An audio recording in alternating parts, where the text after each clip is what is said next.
Wrexham has achieved promotion for the second straight season, and it's starting to piss some people off. But I'm here to tell you, it's okay to root for Wrexham. And we're going to talk about why here on Pints and Punditry at the Pitchside Pub.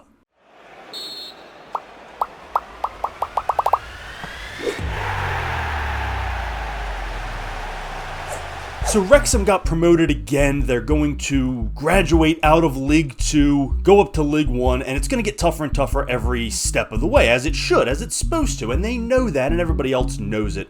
But people are starting to get annoyed by Wrexham, and it's really a shame because there's nothing wrong with the Wrexham story or how they've gone about doing what they're doing, and this is a case of jealousy just rearing its ugly head. So I want to talk a little bit about that today, but before we do, go ahead and hit that subscribe button for me down below so you can follow the channel, check out all of our content. Get down in that comment section for me. Do you like what Wrexham's doing? What part of it do you have a problem with? And are you sure it's just jealousy because you'd like this to be happening to your team instead of Wrexham?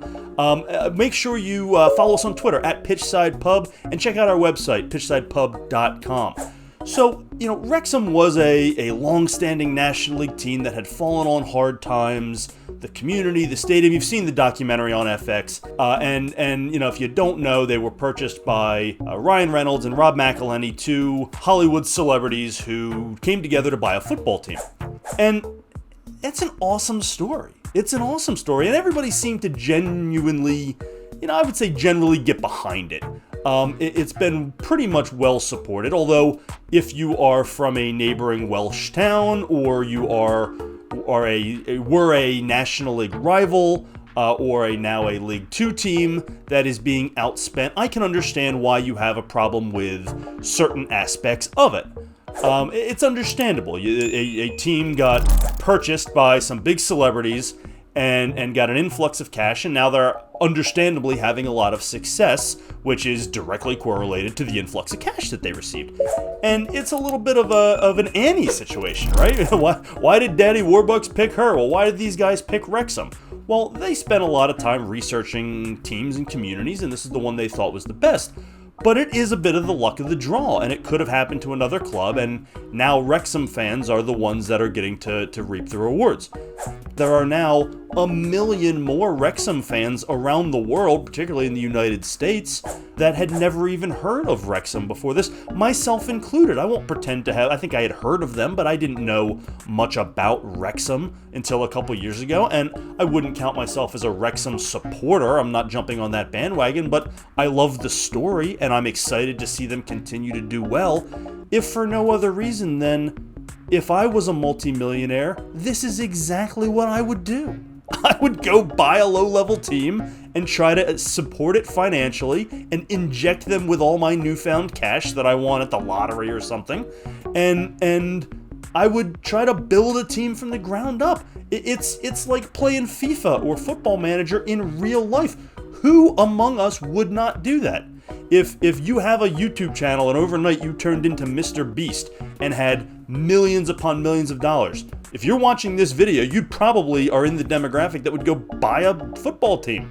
I know I would. If I won $500 million overnight, I would go buy a League 2 team or a National League team or a League 1 team. And I would do this exact thing. So I think we're all kidding ourselves if we have a problem with what they're doing. Now, if you want to call Wrexham an underdog, okay, well, that's a bit of a misnomer because they have not been, once they got the influx of cash, they were no longer underdogs within the confines of their own league. They should have won the National League. They should have been very competitive this year in League 2, and they have executed on their plan. So credit where it is deserved. But no, you're right. They are not an underdog within the spirit of the league in which they are currently playing. However, in the grand scheme of English football, you're damn right they are.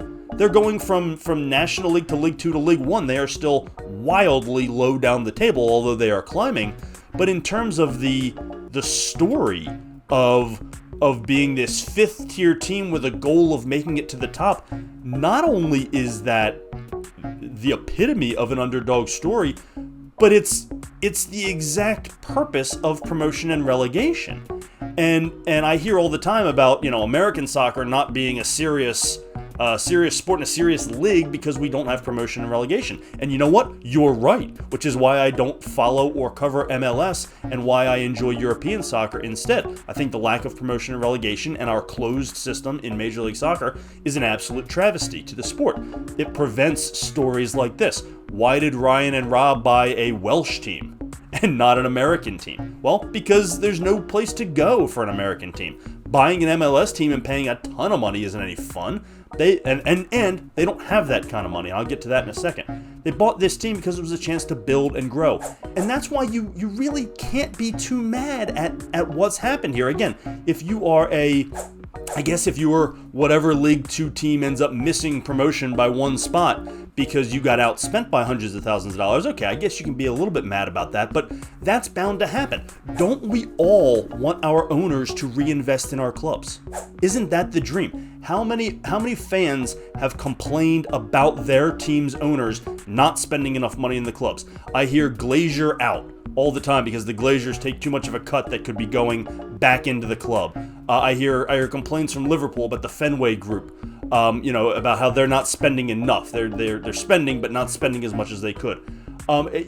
Every fan wants its owners to spend to try and win. That's what we all want, and that's what's happening here in Wrexham. Now, you can talk about the lack of fairness in terms of them outspending their fellow league teams, on any given season, but there's a major difference between Hollywood money and oil money, right? This is not Manchester City or Newcastle. These are two obviously rich guys, but they're like rich. They're not unlimited money because we're pulling oil out of the ground rich. They're not we own a country rich. These are just some wealthy guys who gave the club an injection. And they are now bound by FFP because they are, or I guess profit and sustainability is what we call it, because they are now in league football, so they have to abide by that. They also have said that what they have done to get to this point would not be sustainable, and that if they don't continue to get promotions, that they are going to have to pull back dramatically. So it's not a sustainable business model, and they know that, so they have to win. They also have generated a ton more money themselves. The beauty of this, and I am a marketing executive in my day life, so I very much appreciate the way they've gone about this, but between the documentary, the sponsorships, they have dramatically increased their ability to generate revenue and are putting that back in the club, which is what every fan wants from their owner. They are not pulling these major salaries out. They are reinvesting this in the club. Isn't that what we all want from our owners? They are expanding the stadium grounds and renovating. Isn't that what we all want? They created a women's team. Isn't that great? They've invested in the community. They're doing it right. So if you don't like them because you support a club that is a rival of Wrexham, okay, fine. That's fine. If you don't like them because your favorite team came in 5th in League 2 and then lost in the promotion playoff and you felt like that was your spot, yeah, okay, that's fine. But don't hate the story just to hate. It's a wonderful story. It is a story that epitomizes the beauty of English football and European football and the pyramid system and the promotion and relegation system. And these are guys who are doing it the right way. Yes, they invested with an influx of cash, but that's allowed. That's allowed. Within the confines of the rules, that is allowed. And that is what every fan wants their ownership group to do. And so if you are mad that happened, and now they're able to profit from their documentaries and their sponsorships because they've got famous people providing them, some oomph on that, but then you're mad at the wrong things. You're mad at the wrong things. Additionally, we've seen this before, and it doesn't always work. Salford tried this with the 92 United group. How's that worked out for them? Spent a ton of money, had all the big names promoting it, didn't do shit. Didn't lead to anything. So you've got to give some credit where it's due for their football operations and for doing this well and executing the plan. So I'm all on board with the Wrexham story. I'm not gonna say I'm a Wrexham supporter. I'm not jumping ship or anything. I just love to see it. I love to see it. And I hope this leads to more celebrities buying low-level teams and influxing them with cash so that we can raise all the ships up at once and create more competition. I think it's wonderful. I think it's a great story. I think it's been documented great. I think it's good for football. I think it's good for the lower leagues. It brings attention to them. It's great for the people of Wrexham, and I hope it continues. And I think it's perfectly okay to enjoy this story without having to disparage it or knock it down or hop on the bandwagon, or, it's okay to just watch it as a neutral and go, man, that's awesome. That's awesome. That's why we watch this sport. I wish I had the money to go do this too, because I do. I do wish I had the money to go buy a National League team. And if I did, that's exactly what I'd do with it. So I can't be mad about it. Ryan, Rob, I think what you're doing is great, and I think fans should enjoy it. And the angry fans who are giving the rest of us a hard time for enjoying it, just get out of the way and let us have some fun, because it's a good time and it's a great story. I would love to hear your comments on this. Get down in that comment section below. Let me know what you think. Maybe you're a longtime Wrexham supporter. Maybe you just hate everything. I don't care what it is. Just let me hear those comments. You can also leave me comments on Twitter at PitchsidePub. While you're throwing some hate my way, go ahead and hit that subscribe button for me down below so you can support the channel. And of course, check out the website as well, pitchsidepub.com. Thanks as always for joining us on Pints and Punditry here at the Pitchside Pub.